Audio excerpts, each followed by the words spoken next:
Hello my dear students. तो welcome है आप सभी का मेरी फिजिक्स क्लास में।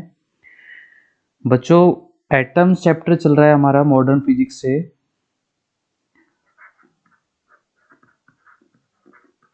और एटम्स चैप्टर से लेक्चर हमारा आज का थर्ड, जिसमें कि टॉपिक चलेगा first, Bohr's model of an atom का। ठीक है, Bohr's model of an atom. इससे पहले बच्चों बात हो चुकी है चैप्टर में हमारी Thompson model of an atom को लेके, Rutherford model of an atom. ठीक है, large scattering angle, alpha particle. तो देखिए वहां तक कोई प्रॉब्लम नहीं होगी आपको, इजी था सब, आगे भी नहीं होगी प्रॉब्लम। देखिए अब बोर्स ने ना ऐसा कुछ स्पेसिफिक अपना कुछ दिया नहीं। हाँ, इसमें स्पेक्ट्रल सीरीज हाइड्रोजन एटम के लिए पढ़ेंगे हम, वो एक न्यू कंसेप्ट था। अदरवाइज लिमिटेशन जो रदरफोर्ड की थी, और रदरफोर्ड ने उसको कंप्लीट, देखो रदरफोर्ड के अकॉर्डिंग था कि इलेक्ट्रॉन जो है वो रिवॉल्व कर रहा है अराउंड न्यूक्लियस। ठीक है, तो इलेक्ट्रोमैग्नेटिक थ्योरी ने कहा कि ये जो है इलेक्ट्रॉन रिवॉल्व कर रहा है। क्या बात हो रही है, देखिए न्यूक्लियस, न्यूक्लियस के चारों तरफ इलेक्ट्रॉन जो है वो रिवॉल्व कर रहा है। ओके, अब इलेक्ट्रॉन रिवॉल्व कर रहा है तो रिवॉल्व करने के लिए जो रिक्वायर्ड सेंट्रीपिटल फोर्स है वो कौन प्रोवाइड करा रहा है? न्यूक्लियस और इलेक्ट्रॉन के बीच में एक इलेक्ट्रोस्टैटिक फोर्स जो लग रहा है बच्चों। ठीक है, बट इलेक्ट्रोमैग्नेटिक थ्योरी के अकॉर्डिंग जो फोर्स एक्सर्टिंग मोशन है, तो इट मींस कि एक्सेलरेटेड मोशन भी है वो। और एक्सेलरेटेड चार्ज पार्टिकल क्या एमिट करता है अपने में से? इलेक्ट्रोमैग्नेटिक वेव्स एमिट करता है। तो देखिए वहां ये पॉइंट उठ गया कि जो ये कंटिन्यूसली रेडिएशन अपने में से एमिट करता रहेगा, तो ऐसे अपनी एनर्जी का लॉस करता हुआ एट लास्ट फाइनली किस में फॉल हो जाएगा? न्यूक्लियस में। तो उस थ्योरी के अकॉर्डिंग ऐसा था। अब रदरफोर्ड ने कहा कि भाई ऐसा नहीं होता है, सॉरी बोर्स ने कहा कि जो इलेक्ट्रॉन रिवॉल्व कर रहा है वो न्यूक्लियस के सराउंडिंग में नॉन रेडिएटिंग फिक्स ऑर्बिट के अंदर रिवॉल्व कर रहा है। बस ये लाइन उन्होंने मेंशन कर दी कि ऐसे अपने आप रेडिएशन वो नहीं एमिट करेगा। तो देखिए अभी हमने एक एक करके इसके पोस्टुलेट्स पढ़ने हैं। यहाँ कुछ मैथमेटिकल टर्म्स चलेगी हमारी, उन सब के बारे में डिस्कशन होगा। ठीक है, चलिए कर देते हैं स्टार्ट अभी। तो मैं सीधा पोस्टुलेट इसके पॉइंट्स पे आ जाता हूँ, क्योंकि मेनली कंक्लूडिंग पॉइंट्स ही थे। इससे पहले जितनी डिस्कशन हो गई थी एटम्स के रिगार्डिंग, तो उन्हीं का यूज करते हुए इसने अपने पोस्टुलेट दिए। तो फर्स्ट पोस्टुलेट इसका कि इलेक्ट्रॉन जो रिवॉल्व कर रहा है किसी भी एटम में न्यूक्लियस के सराउंडिंग में, electron revolves around nucleus in non radiating orbit, in non radiating orbits. इसको मैं अंडरलाइन कर लेता हूं कि ऐसा नहीं वो अपने आप से जो रेडिएशन एमिट कर रहा होगा। और बाकी वही कंसेप्ट, इसकी भी सेम बात, required centripetal force for revolving electron provides bye electric force. ठीक है, न्यूक्लियस के सराउंडिंग में जो इलेक्ट्रॉन रिवॉल्व कर रहा है वो फिक्स एक ऑर्बिट में, नॉन रेडिएटिंग ऑर्बिट। तो वहां किसी भी ऑर्बिट के लिए मान लीजिए रेडियस ये आर है इसका, इलेक्ट्रॉन मास इसका एम है, तो इसके लिए जो सेंट्रीपिटल फोर्स लिखेंगे बच्चों एम वी स्क्वायर अपॉन में आर, इस ऑर्बिट में वो प्रोवाइड कर रहा है इलेक्ट्रिक फोर्स। कितने, कैसे लिख के आए हम? कूलम्ब्स लॉ से जो लिख के आए के। और क्योंकि न्यूक्लियस पे चार्ज कितना लिखते हैं हम? जेड ई, तो जेड ई। और इलेक्ट्रॉन पे मॉडुलस मैग्नीट्यूड लेना होता है हमारे को, तो जेड ई स्क्वायर अपॉन में आर स्क्वायर। ठीक है, ये हम इसमें फॉर्मूला यूज करेंगे। क्लियर है ये बात? आगे आप इसको सिंप्लीफाई करें, आर से आर कैंसिल करके वो जो भी है आप कर सकते हैं इसमें। ठीक है बच्चों, फर्स्ट पॉइंट कोई प्रॉब्लम नहीं। आगे आ जाता है सेकंड पॉइंट, सेकंड पोस्टुलेट इसका। अब क्योंकि मैकेनिकली जो कोई पार्टिकल सर्कुलर मोशन में है तो उसका मोमेंटम होगा एंगुलर मोमेंटम भी। ओके, तो यहां हम बात करते हैं सेकंड पोस्टुलेट में एंगुलर मोमेंटम की। एंगुलर मोमेंटम, आप में से ज्यादातर स्टूडेंट्स ने ये सब पढ़ा हुआ है तो फटाफट समझ जाएंगे। आप वीडियो की स्पीड बढ़ा के भी आप इसको देख सकते हैं इस लेक्चर को। Angular momentum of revolving electron is कितना होगा। अब एंगुलर मोमेंटम एल से लिखा है, M V R is equals to होता है एन एच अपॉन में 2 पाई। याद आ गया होगा आपको। एंगुलर मोमेंटम जो होगा एक रिवॉल्विंग इलेक्ट्रॉन का न्यूक्लियस के सराउंडिंग में angular momentum M V R वो इज इक्वल्स टू होगा N H upon 2 pi. Where H, यहां जो एच है वो प्लैंक्स कांस्टेंट, प्लैंक्स कांस्टेंट, ठीक है। देखिए मैं बता दूं कि बोर्स ने, मैंने स्टार्टिंग में भी कहा कि अपने से खुद कोई ज्यादा एक्सप्लेनेशन नहीं दिया। इसने बाकी जो डिस्कशन हो चुकी थी एटम्स के उन्हीं के पॉइंट्स को इकट्ठा करके ना एक स्पेसिफिक अपने पोस्टुलेट्स बना दिए। तो यह एच प्लैंक्स कांस्टेंट है। प्लैंक्स क्वांटम थ्योरी से इस कांस्टेंट को हम लिखते हैं और 6.6 इंटू 10⁻⁻34 इन जूल सेकेंड इसकी वैल्यू होगी। अब बात की जाए कि ये कैसे इसके इक्वल आया, तो यहां पर बच्चों मैं जो नाम लूंगा अभी डी ब्रोगली, वो हमारा ड्यूअल नेचर में भी आया है, ठीक है, और इस चैप्टर में भी डिस्कशन होगा। तो मॉडर्न फिजिक्स में डी ब्रोगली का इन्वॉल्वमेंट होता है तो उसका नाम लिया जाता है, उसका कंसेप्ट यूज किया जाता है। तो डी ब्रोगली के कंसेप्ट से हम इस चीज को प्रूव कर सकते हैं। देखिए जरा ट्राई करते हैं। न्यूक्लियस और न्यूक्लियस के सराउंडिंग में ये हो गया जी नॉन रेडिएटिंग कोई फिक्स ऑर्बिट, जिसमें कौन रिवॉल्व कर रहा है, एक इलेक्ट्रॉन रिवॉल्व करता है। रिवॉल्व कर रहा है तो क्या है उसका एंगुलर मोमेंटम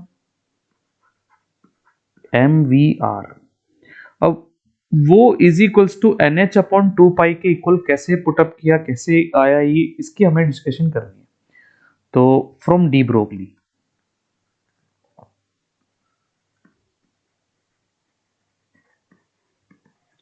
डी ब्रोगली ने कहा था कि कोई भी पार्टिकल, कोई भी मेटेरियल पार्टिकल में भी चार्ज और अनचार्ज, अगर वो मोशन में है तो वो कैसा नेचर भी शो करेगा, वेव नेचर भी शो करेगा। तो उसकी जो वेवलेंथ होगी लैम्डा, तो आपको ये याद आएगा formula H lambda is equals to H upon में एम वी या मोमेंटम उसका linear momentum mass into velocity, या आप इसको lambda is equals to H upon P करके भी लिख सकते हैं, ठीक है।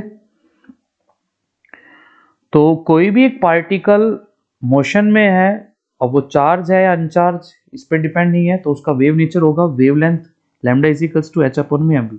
अब देखिए यहाँ इलेक्ट्रॉन है मोशन के अंदर, तो इलेक्ट्रॉन एक चार्ज पार्टिकल मोशन में है तो इसका भी वेव नेचर होगा। वेव नेचर है तो इसकी क्या होगी, वेव लेंथ भी होगी। अब वो वेव लेंथ हम कैसे लिखेंगे, देखिए मान लीजिए अब वेव नेचर है, देखो इसके वेव नेचर को भी हम इसके साथ साथ शो करते हैं कि ये एक इलेक्ट्रॉन जो घूम रहा है ये वेव नेचर भी शो कर रहा है, मोशन में है तो भाई इसका वेव नेचर भी होगा।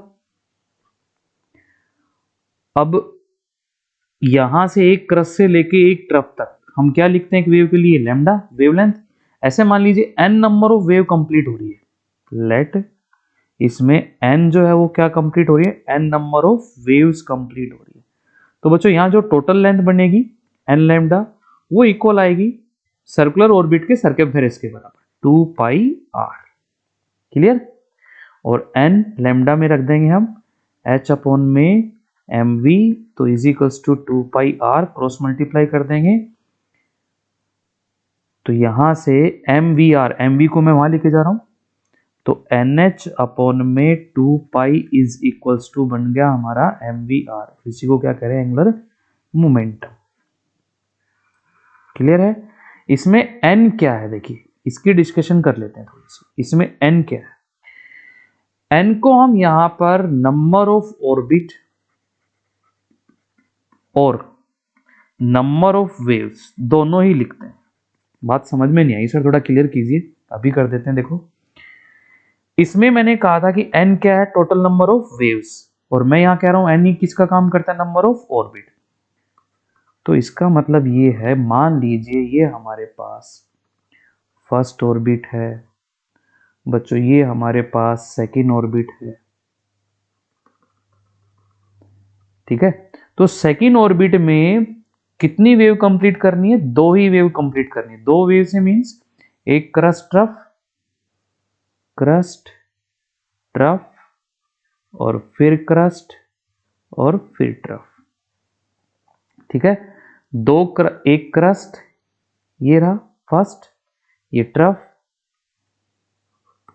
ये क्रस्ट, और ये ट्रफ। तो सेकंड ऑर्बिट में कितनी वेव कंप्लीट हो रही है, टू ही वेव। तो नंबर ऑफ ऑर्बिट और नंबर ऑफ वेव दोनों यह इक्वल होंगे। सेकंड ऑर्बिट में नंबर ऑफ वेव भी कितनी है, टू है।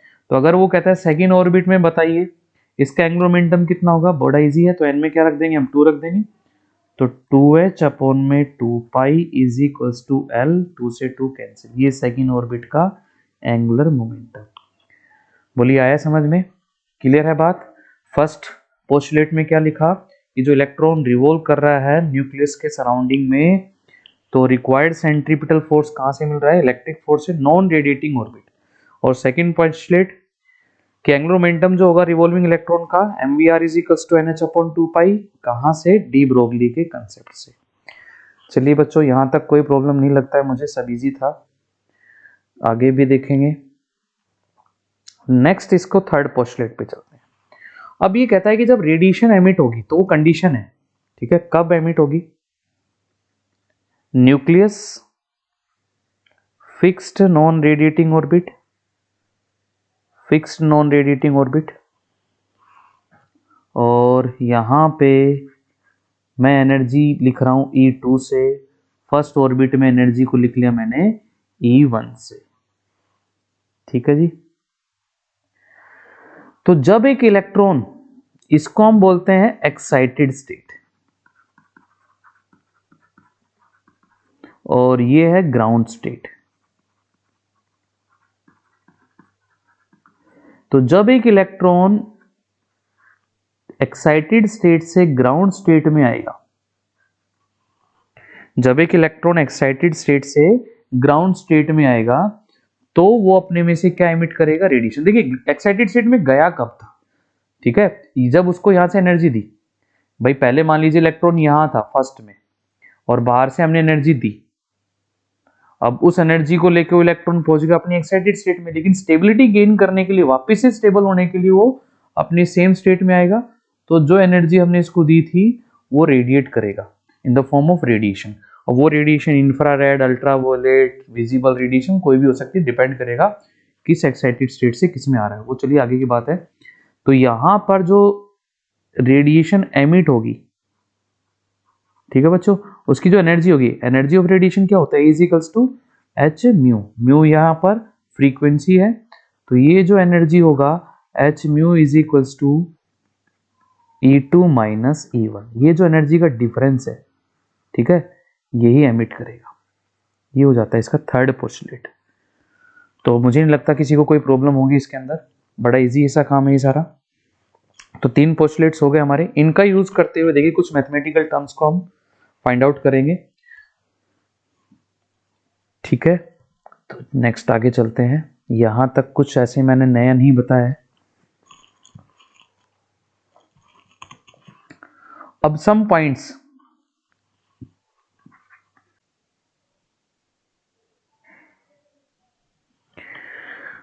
आगे देखिए बच्चों, इसी मॉडल ऑफ एन एटम का यूज करते हुए हम, Bohr's model of an atom का यूज करते हुए कुछ पॉइंट्स ले लेते हैं जो हमारे मैथमेटिकल टर्म्स हैं।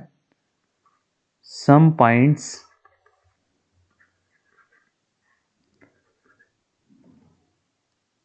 या आप ये लिखिए यहां पर,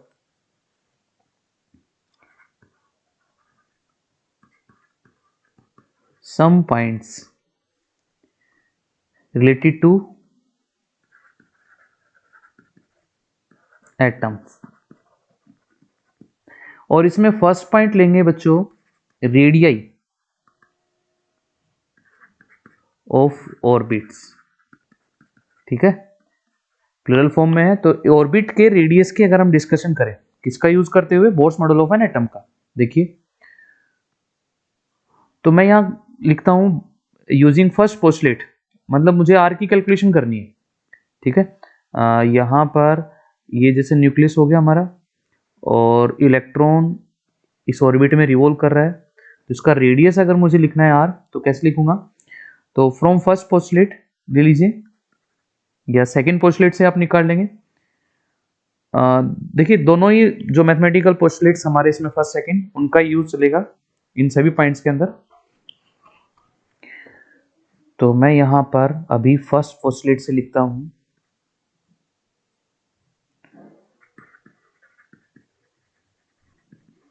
जो कि था मेरा M V square upon R is equals to K Z E square upon में आर स्केयर, ठीक है।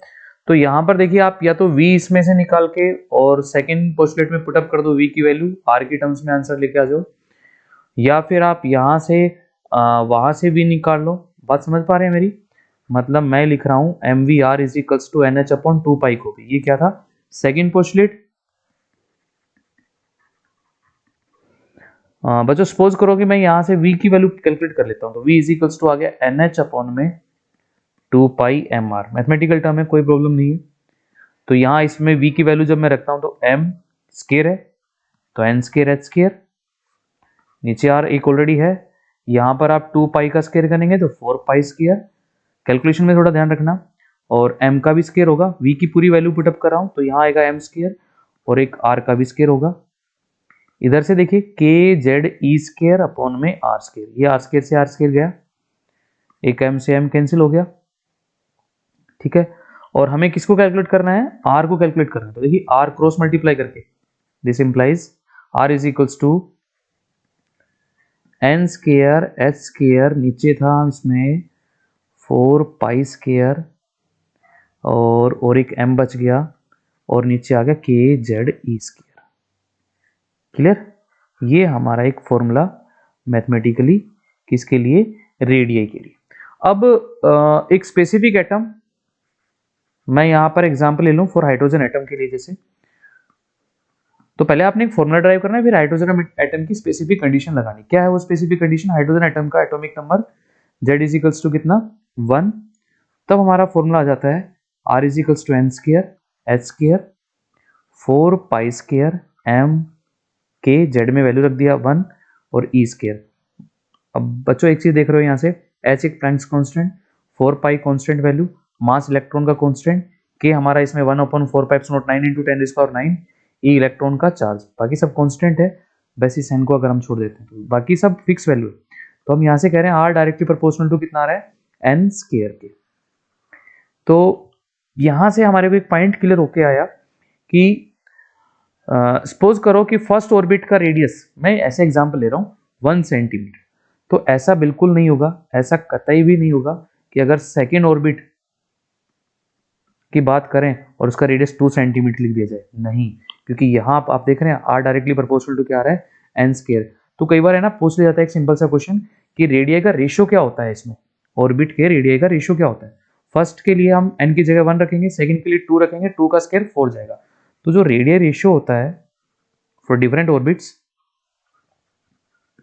रेडियस रेशियो वो हमारा होगा यहाँ 1:4:9:16, इस तरह से चलता जाएगा, क्योंकि r डायरेक्टली प्रोपोर्शनल टू यहाँ से n स्केयर। जब आप क्वेश्चन करेंगे ना और क्वेश्चन में इन फॉर्मूले को यूज करेंगे 2-4 बार, तो ये आपको रिवाइज हो जाएंगे, याद हो जाएंगे आपको, ठीक है। फर्स्ट पॉइंट मैंने क्या बताया इसमें, रेडियाई फाइंड आउट करने के लिए, तो r इज इक्वल्स टू, एक बार फॉर्मूला अपने मन में बोल लेंगे, n square h square 4 pi square m K Z square, क्योंकि मैं अगले पेज पे जाऊंगा तो ये फॉर्मूला मेरे सामने नहीं होगा।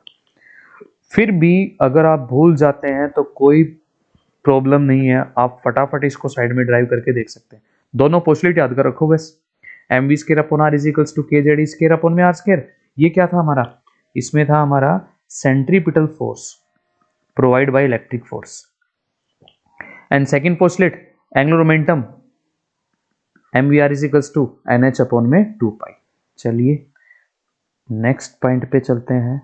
सेकंड पॉइंट, इसमें हम इंपॉर्टेंट पॉइंट को डिस्कस कर रहे हैं जो मैथमेटिकली पॉइंट्स निकल के आ रहे हैं, जिनमें हम बोर्स के पोस्टुलेट का यूज करके ड्राइव कर रहे हैं।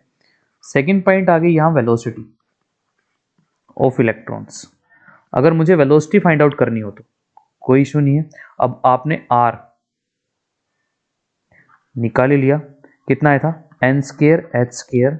सोचो यहाँ डायरेक्ट याद अब दिमाग में सोचो कि क्या था formula, 4 pi square M K Z E square. ठीक है, ये फॉर्मूला हमारा किसके लिए था, आर के लिए। अब हमें क्या निकालना है, अब हमें निकालना है वेलोसिटी। तो एम वी आर स्केयर नहीं है इसमें, तो आप इसी को ले लो, एन एच अपॉन में कितना हो गया 2 पाई। अब बच्चों इसमें क्या करना है, वी की एम वी तो निकालना है ना हमें, तो वी को एक साइड रखो और आर की वैल्यू पुटअप कर दो, N square H square N square H square 4 pi square M K Z E square, और यहाँ है एन एच अपॉन में 2 पाई। जो कैंसिल होता है कैंसिल कर दो, एक एन से एन गया, एक एच से एच गया, और पाई से पाई गया, एक यहाँ पर 2 आ गया। ठीक है, और ये एम था, ठीक है, और एक एम से ये एम भी गया। अब क्या बचा हमारा, वी को एक साइड रखेंगे, क्रॉस मल्टीप्लाई 2 ऊपर गया, के ऊपर गया, जेड ई स्केयर ऊपर गया, नीचे क्या क्या आ गया इसमें, एक एन बचा था और एक एच बचा था। देख लेना एक बार, चेक कर लेना, ये हमारा यहाँ वेलोसिटी के लिए फॉर्मूला। तो हम क्या कैलकुलेट कर सकते हैं, अलग अलग ऑर्बिट के लिए रेडियस निकाल सकते हैं, हम इलेक्ट्रॉन की स्पीड निकाल सकते हैं, और किस एटम के लिए जेड का ध्यान रखना है, हाइड्रोजन एटम आता है तो जेड की वजह 1, किस ऑर्बिट में निकालना है, एन की वैल्यू चेंज करते चलेंगे, बाकी तो सब कांस्टेंट है। तीसरा पॉइंट, आप फ्रीक्वेंसी निकाल सकते हैं, एंगुलर फ्रीक्वेंसी, लीनियर फ्रीक्वेंसी, दोनों फ्रीक्वेंसी को आप कैलकुलेट कर सकते हैं। फ्रीक्वेंसी, अब फ्रीक्वेंसी आपने पढ़ा होगा एक रिलेशन लीनियर वेलोसिटी और एंगुलर वेलोसिटी के लिए, v is equals to R omega. ठीक है, इस रिलेशन का यूज कर लीजिए क्योंकि आपके पास v भी और r भी है, दोनों पोस्टुलेट दोनों पॉइंट से आ चुका है। तो v is equals to R, omega की वैल्यू को रख सकता हूं मैं 2 पाई/t, and 1/t is equals to क्या होता है बच्चों, फ्रीक्वेंसी। तो एक second, v is equals to R 2 pi यहाँ से म्यू, और frequency is equals to v upon में कितना हो जाएगा यहाँ r अपॉन में 2 पाई। ये हम फ्रीक्वेंसी के लिए करना कुछ नहीं, अब इसमें बस v की वैल्यू रखनी है और r की वैल्यू रखनी है, अपने आप करेंगे ट्राई इसको। तो first point radius, second point velocity, third point frequency, fourth point important point जिसको हम कह रहे हैं एनर्जी। अब एनर्जी पे चलते हैं और फिर उसके बाद क्वेश्चंस आ जाएंगे। ठीक है, तो मैं नेक्स्ट पेज ले लेता हूं इसके लिए भी।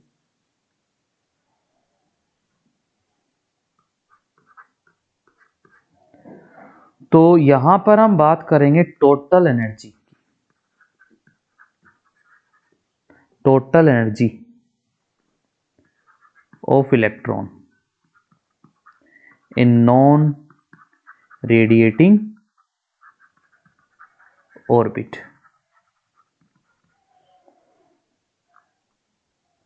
तो क्या है यहां टोटल एनर्जी, देखिए न्यूक्लियस और न्यूक्लियस के सराउंडिंग में इलेक्ट्रॉन रिवॉल्व कर रहा है, फिक्स ऑर्बिट, रेडियस यहां पर r, मोशन में है तो काइनेटिक एनर्जी है, फील्ड में रिवॉल्व कर रहा है, किसके फील्ड में, न्यूक्लियस के फील्ड में, न्यूक्लियस पे क्या है, चार्ज है, तो कौन सी एनर्जी, प्लस हम लिखेंगे इलेक्ट्रिक पोटेंशियल एनर्जी।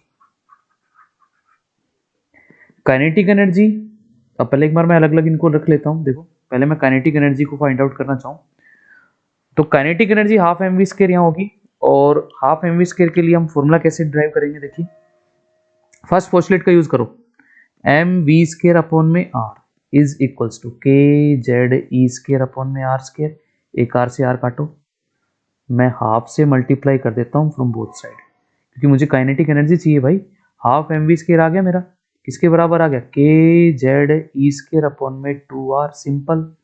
ठीक है, अब हम निकाल लेते हैं, इसमें ड्राइव कर लेते हैं किसको, इलेक्ट्रिक पोटेंशियल एनर्जी को, इलेक्ट्रिक पोटेंशियल एनर्जी। क्या होती है बच्चों इलेक्ट्रिक पोटेंशियल एनर्जी? तो पोटेंशियल मल्टीप्लाई में चार्ज, पोटेंशियल स्टेशनरी जो चार्ज है हमारा, तो पोटेंशियल निकाल लेंगे हम इसका न्यूक्लियस का, तो न्यूक्लियस का पोटेंशियल कितना हो जाएगा के जेड ई अपॉन में आर, और मल्टीप्लाई में मूविंग चार्ज, कौन मूव कर रहा है इलेक्ट्रॉन, नेगेटिव है तो भैया नेगेटिव लेना पड़ेगा इसमें, तो कितना आएगा माइनस के जेड ई स्केयर अपॉन में आर। अब आप एक बार ना दोनों फॉर्मूले को ध्यान से देख लो, ए और बी, काइनेटिक और इलेक्ट्रिक पोटेंशियल एनर्जी। एक चीज हमें इनमें कॉमन पता चल रही है, इनको कोरिलेट करो कि के जेड ई स्केयर अपॉन में 2r माइनस के जेड ई स्केयर अपॉन में आर, मतलब जो पोटेंशियल एनर्जी है, ध्यान से देखो, जो पोटेंशियल एनर्जी है वो काइनेटिक एनर्जी का डबल है, लेकिन माइनस में, क्योंकि यहाँ पे हाफ आ रहा है, इसमें हाफ आ ही नहीं रहा। या आप ऐसे बोल सकते हो कि काइनेटिक एनर्जी पोटेंशियल का हाफ है, लेकिन प्लस में है। तो अब हम टोटल एनर्जी लिख सकते हैं इसमें, जो कि होगी हमारी इसमें kinetic energy plus electric potential energy. Kinetic energy के जेड ई स्केयर अपॉन में 2r, पोटेंशियल एनर्जी माइनस के जेड ई स्केयर अपॉन में आर, ये पूरा ही आधा, तो बचना क्या है हाफ, लेकिन बड़ा है माइनस का, तो माइनस के जेड ई स्केयर अपॉन में 2r, ये हमारी आ जाती है इसमें टोटल एनर्जी। क्लियर आया? नेगेटिव में आ रही है, कोई इशू नहीं है, नेगेटिव साइन इंडिकेट कर रहा है कि इलेक्ट्रॉन जो वो बाउंड है किसके साथ, न्यूक्लियस के साथ, तो negative sign indicates that electron bound with nucleus। तो अगर वो बोले कि बाइंडिंग एनर्जी बताइए, तो भैया इसको छुड़ाने के लिए जो एनर्जी देनी पड़ेगी वो बाइंडिंग एनर्जी हो जाएगी इसकी, तो छुड़ाने के लिए जितना ये बाउंड है इतनी एनर्जी देनी पड़ेगी, तो इसको प्लस में करके लिखेंगे, प्लस के जेड ई स्क्वायर अपॉन में 2r। आई होप सबको समझ में आ गया होगा, कोई प्रॉब्लम नहीं है इसमें। ये हमारा एक इंपॉर्टेंट पॉइंट बनता है किसके लिए, टोटल एनर्जी के लिए। बाकी आप इसमें अब कैलकुलेट और भी कर सकते हैं, आर की वैल्यू सब्स्टिट्यूट करेंगे तो आप इसको और आगे भी सिंप्लीफाई कर सकते हैं। ठीक है, तो ये यहां से हमारी फॉर्मूला आ जाता है किसके लिए, टोटल एनर्जी के लिए। ठीक है बच्चों,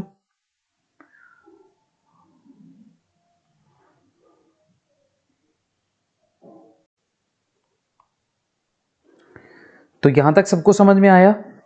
चलिए क्वेश्चन देख लेते हैं इस पे, ताकि हमारे को ये पॉइंट्स क्लियर हो जाए। क्वेश्चन के लिए मैं नेक्स्ट सीट ले लेता हूं यहां पर। तो एक क्वेश्चन है, अच्छा क्वेश्चन है, जो आपने सीखा है उस कंसेप्ट को क्लियर करेगा। The ground state energy of hydrogen atom is, यहां पर बोला क्वेश्चन में the ground state energy of hydrogen atom, ध्यान से पढ़ना है क्वेश्चन को, हाइड्रोजन एटम के लिए कह रहा है वो, इज -13.6 इलेक्ट्रॉन वोल्ट। ठीक है, देखिए मैं आपको थोड़ा सा और एक चीज क्लियर कर देता हूं कि जो अभी हमने एनर्जी के लिए फॉर्मूला ड्राइव किया है, टोटल एनर्जी की बात करूं तो वो आया मेरा माइनस के जेड ई स्क्वायर अपॉन में 2r। ठीक है, ये कब आया, जब काइनेटिक और पोटेंशियल को दोनों को हमने ऐड किया। अब बच्चों इसमें जब r की वैल्यू पुटअप करता हूं, अब r याद करो, पहले पॉइंट में रेडियन निकाला था हमने, n square h square 4 pi square के जेड ई स्क्वायर। ठीक है, ये वैल्यू हम r की यूज कर सकते हैं इस फॉर्मूले में। तो एनर्जी आएगा फिर इससे माइनस के जेड ई स्क्वायर अपॉन में 2, r की वैल्यू रखूंगा, नीचे तो हो जाएगा n स्क्वायर h स्क्वायर, ऊपर जाएगा मेरा इसमें 4 पाई स्क्वायर के जेड ई स्क्वायर। ठीक है, अब देखिए के और के, अगर मैं इसको और थोड़ा आगे सिंप्लीफाई करता हूं तो माइनस के और के, ये हो गया के स्क्वायर, जेड भी हमारा 2 टाइम्स आ रहा है, जेड स्क्वायर हो गया, ई स्क्वायर हो गया मेरा e की पावर 4, ऊपर था 4 पाई स्क्वायर। ठीक है, नीचे आ रहा है 2 n स्क्वायर h स्क्वायर। आप 2 से ये 4 को कैंसिल आउट भी कर सकते हैं। तो सभी वैल्यूज पुटअप करने के बाद, किस किस की, सभी कांस्टेंट की वैल्यूज पुटअप करने के बाद, इस k की वैल्यू, इस z की वैल्यू, e की वैल्यू 4 पाई, n को छोड़ के 2 और h, सभी कांस्टेंट की वैल्यू पुटअप करने के बाद बच्चों फॉर्मूला आता है -13.6 अपॉन में n स्क्वायर इन इलेक्ट्रॉन वोल्ट। एनर्जी आती है इलेक्ट्रॉन वोल्ट, इलेक्ट्रॉन वोल्ट याद रखेंगे, बार बार आ रहा है चैप्टर में, टॉपिक में, क्वेश्चंस में आ रहा है 1.6 इंटू 10⁻⁻19 जूल। ठीक है, अब आपने मान लीजिए फर्स्ट ऑर्बिट की बात करनी है। और एक चीज ये, हाँ मैं जो भूल गया इसमें, जेड, जेड क्या लेंगे हाइड्रोजन एटम के लिए, जेड इज इक्वल्स टू 1, ये हाइड्रोजन एटम के लिए था। और क्वेश्चन में भी हमारा क्या दे रखा है, हाइड्रोजन एटम, तो जेड की वैल्यू 1 रखने के बाद अब फर्स्ट ऑर्बिट में देखना है तो एन की जगह कितना रख देंगे 1, सेकंड में देखना है तो 2 रख देंगे। चलिए इतनी बात यूज करेंगे क्वेश्चन के अंदर। The ground state energy of hydrogen atom is this. अब कितना दे रखा है माइनस का 13.6, it means N is equals to कितना है 1 है फर्स्ट ऑर्बिट में। ग्राउंड स्टेट बोल भी है ना वो, यहाँ ग्राउंड स्टेट कह रहा है, तो ground state N is equals to कितना है इसमें 1। क्या कैलकुलेट करना है, फर्स्ट पॉइंट बोला कि what is the kinetic energy of electron in second excited state. ध्यान से सुनिएगा, what is kinetic energy of an electron in second excited state, second excited state. देखो बच्चों, nucleus, ground state, first excited state, second excited state. क्या बता रहा हूं मैं, ये ग्राउंड स्टेट है, ये फर्स्ट एक्साइटेड स्टेट, ये सेकंड एक्साइटेड स्टेट। तो सेकंड एक्साइटेड स्टेट से मतलब है कि हमारा जो ऑर्बिट जाएगा, नंबर ऑफ ऑर्बिट वो कौन सा होगा, थर्ड होगा। ध्यान रखना, second excited state third orbit, first excited state first excited state, ये है n इज इक्वल्स टू 1, ये n is equals to 2, n is equals to 3। तो फर्स्ट एक्साइटेड स्टेट मतलब ग्राउंड से सेकंड ऑर्बिट में जाना। तो यहां हमारे को सेकंड एक्साइटेड स्टेट में बोल रहा है क्या फाइंड आउट करने के लिए, काइनेटिक एनर्जी। अब काइनेटिक एनर्जी क्या था ये सोचना है। काइनेटिक एनर्जी मैंने बताया था पोटेंशियल का हाफ होता है लेकिन प्लस में होता है, के जेड ई स्क्वायर अपॉन में 2r। याद आया, इसमें आप r की वैल्यू रखेंगे और n की वैल्यू कितना रख देंगे 3 के। ठीक है, तो यहां से हम न्यूमेरिकली पूरा वैल्यू, अब ये देखो पूरा वैल्यू पुटअप करने के बाद हमारा कितना आ रहा था माइनस में 13.6 एन स्क्वायर इलेक्ट्रॉन वोल्ट। ये क्या था हमारा टोटल एनर्जी, टोटल एनर्जी कितना आ रहा है देखो इस फॉर्मूले में, देखो ये जो फॉर्मूला है माइनस के जेड ई स्क्वायर अपॉन में 2r। और काइनेटिक एनर्जी क्या होती है, के जेड ई स्क्वायर अपॉन में 2r। तो भाई इसमें इसका प्लस ही तो लिखना है हमें टोटल एनर्जी का, और टोटल एनर्जी कितनी थी 13.6 अपॉन में एन स्क्वायर, लेकिन प्लस में 13.6 अपॉन में एन स्क्वायर इलेक्ट्रॉन वोल्ट में, ग्राउंड स्टेट में दे रखा है ये। ठीक है, लेकिन कहां पे पूछ रहा है वो, सेकंड एक्साइटेड स्टेट, ऑर्बिट कौन सा चला गया थर्ड। तो 13.63 का स्क्वायर कितना 9। ठीक है, हो जाएगा सोल्व। यहां से हमारी क्या आ जाएगी कैलकुलेट करके, काइनेटिक एनर्जी कौन सी स्टेट की, सेकंड एक्साइटेड स्टेट की। सोल्व करेंगे तो 9 1 जा 9 पे जाएगा, फिर ये 5 पे जाएगा तो 1.51 इलेक्ट्रॉन वोल्ट। देखिए फिर से रिपीट कर रहा हूं मैं, ये फॉर्मूला मेरा टोटल एनर्जी, ये फॉर्मूला मेरा काइनेटिक एनर्जी। तो टोटल एनर्जी का प्लस में ही तो आ रहा है काइनेटिक एनर्जी, तो प्लस में कर देंगे 13.6। ये सोल्व अभी मैंने बताया कि कहां से आया, आया सबको समझ में। चलिए एक बार खुद से ट्राई करेंगे। सेकंड आ रहा है, क्वेश्चन में पूछा है what is the potential energy of electron in third excited state. अब बोला what is the potential energy in third excited state. तो थर्ड एक्साइटेड स्टेट में चला गया तो ऑर्बिट कौन सा चला गया हमारा इसमें 4। और किसकी बात हो रही है भाई, पोटेंशियल एनर्जी की बात हो रही है। पोटेंशियल एनर्जी का फॉर्मूला याद करो, क्या बताया अभी, माइनस के जेड ई स्क्वायर अपॉन में कितना था आर। तो हम कह सकते हैं कि जो पोटेंशियल एनर्जी होती है वो टोटल एनर्जी का डबल होती है। माइनस में तो है ही, पोटेंशियल एनर्जी क्या है, टोटल एनर्जी का डबल है। तो टोटल एनर्जी कितनी थी माइनस 13.6, इसका डबल कर दो तो कितना हो जाएगा, 2 से मल्टीप्लाई करेंगे यहाँ 2 आएगा और यहाँ 7 आएगा, यहाँ 2, 27.2 और नीचे क्या आएगा n स्क्वायर, किसमें, माइनस में। समझ में आई बात, समझ में आई। तो 2 टाइम्स हो गई यहाँ पर, क्योंकि जो पोटेंशियल एनर्जी है वो माइनस के जेड स्क्वायर अपॉन में आर होती है, ये कितनी है, माइनस के जेड स्क्वायर अपॉन में 2r टोटल, तो टोटल का डबल।